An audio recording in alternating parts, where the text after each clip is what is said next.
नमोस्तु गुरुदेव, नमोस्तु नमोस्तु नमोस्तु गुरुदेव। गुरुदेव, मेरी एक शंका है कि इष्ट वियोग और अनिष्ट संयोग में समता भाव रखने का क्या उपाय है?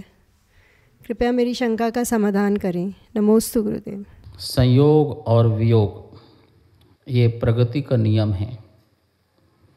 यदि संयोग हुआ है तो उसका वियोग निश्चित है और ये कोई इसे टाल नहीं सकता है। यदि ये शाश्वत सत्य समझ में आ जाए तो फिर हमें इष्ट और अनिष्ट के आने जाने में कोई फर्क नहीं पड़ सकता है। चूँकि हमारी मोह के कारण ये बुद्धि स्वीकार नहीं कर पाती है कि जो आया है वो जाए। पहली बात तो हमें ये समझ लेना है कि संसार में कोई इष्ट और अनिष्ट नहीं है। जिससे मेरा आत्म कल्याण होता है वो इष्ट है और जिससे मेरा आत्म कल्याण नहीं हो रहा है वो अनिष्ट है। इतनी बात समझ में आना चाहिए। मेरा आत्मा जिससे परमात्मा बन रहा है वो मेरे लिए इष्ट है और जिससे मेरा आत्मा परमात्मा न मन के बहिरात्मा बन रहा हो वे मेरे लिए अनिष्ट हैं। यदि ये बात समझ में आ जाए तो फिर कुछ रह ही नहीं जाएगा झंझट। लेकिन हम जिससे अकल्याण हो रहा है उस इष्ट के संयोग में खुश होते हैं और उसके वियोग में हम दुखी हो जाते हैं। संसार के भौतिक चराचर जो भी पदार्थ हैं जिनमें राग पैदा होता है, जिसमें द्वेष पैदा होता है, जिसमें मोह पैदा होता है, वो तमाम वस्तुएं चाहे अच्छी हों चाहे बुरी हों वो हमारे लिए अकल्याणकारी हैं। वो हमारा उद्धार नहीं करेंगे। इसलिए आपको वस्तु स्वरूप का ज्ञान होना बहुत ज़रूरी है। वस्तु स्वरूप में देखा जाए तो संसार में मेरी दृष्टि से जो इष्ट है वो किसी और की दृष्टि से अनिष्ट हो सकता है। जो मेरी दृष्टि से अनिष्ट है वो किसी और की दृष्टि से इष्ट हो सकता है। तो एक ही वस्तु दृष्टि अलग होने से वो इष्ट और अनिष्ट हो रही है।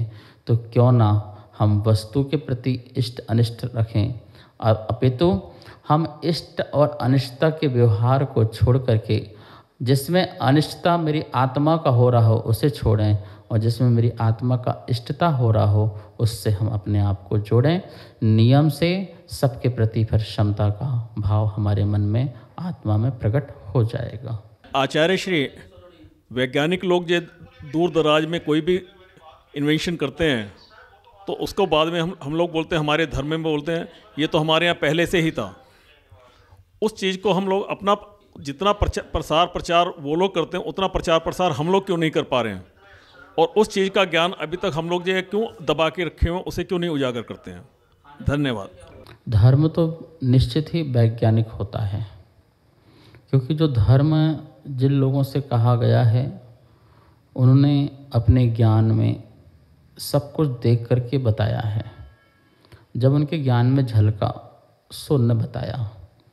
जैसे कि साइंस कहते हैं इतने सूर्य, इतने चंद्रमा, इतने तारे, इतने किलोमीटर में, इतने दूर, इतने आकार प्रकार सब बताते हैं। लेकिन वही चीज़ जो है वहाँ जाए बिना, किसी भी यंत्र का उपयोग किए बिना अपने ही आत्मज्ञान से हमारे तीर्थंकरों ने, भगवंतों ने, अरहंतों ने कहा है उसके बारे में, ज्यों की त्यों कहा है। इसका मतलब ज्ञान बहुत ऊंचा होता है और ज्ञान में सब झलकता है, स्पष्ट दिखता है। हम वैज्ञानिक धर्म वाले हैं ये निश्चित है।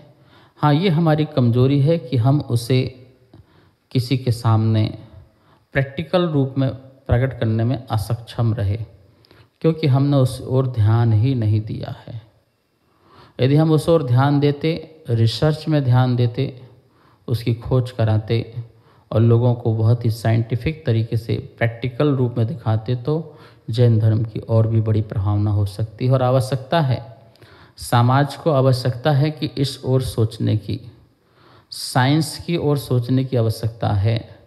हम जो है शोध ग्रंथालय तो खोल देते हैं, वहाँ शोध होते रहते हैं, पर अभी और शोध प्रैक्टिकल की ज़रूरत है। समाज संपन्न है, संपन्न समाज इस विषय में विचार करें, विमर्श करें और बहुत बड़ा शोध सेंटर बनाए जहाँ हजारों वैज्ञानिक लोग जैन धर्म के एक एक बातों पर जो है प्रैक्टिकल रूप से लोगों को रिसर्च करके बताएं। रात्रि भोजन क्यों नहीं, जल छान पीन के क्यों पीना, और भी अनेक तरीके से हम थ्योरी बताते हैं। उसको पूरा का पूरा जो है